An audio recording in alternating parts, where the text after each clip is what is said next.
Bir həftə kanikul oldu. Niyə bu iş bitmədi? Xanım o işi məktəb görmür də. Başa düşürsüz? Onu biz görmürük onu. Məktəbdə burada uşaqlar oxuyur.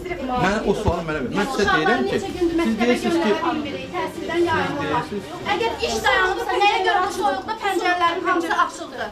Uşaqlar sinifdə dona-dona oturur. Nəyə görə? mən başa düşürəm. O sualı mənə niyə verirsiniz? Qarşımıza siz çıxmısınız müəllim ona görə. Mən deyirəm ki, mən də sizə dedim ki, məlumatı gedin hardan dəqiqini alın da. Siz getməz axı ora. Deməli qarşımıza çıxan direktor müavini Etibar adlı şəxsdir. Deyir ki, bu suallara mən cavab verə bilmərəm və getdi direktoru çağırmağa. Görək necə gələcək, indi gözləyirik. Direktor qarşımıza çıxmadı. Böyük ehtimalla özü burada yoxdur, evdə oturub. Amma uşaqlarımızı bu yerdə oturmağa məcbur eləyirlər. İndi 2 dəqiqə qabaq gəldiniz, dediniz ki, çəkiliş heç nəyi həll eləmir. Onu kim dedi? Yox, xanım dedi. Dedi, niyə bunları çağırmısınız? Bu çəkiliş nəyisə həll eləyəcək, heç nəyi həll eləməyəcək dedi və getdi.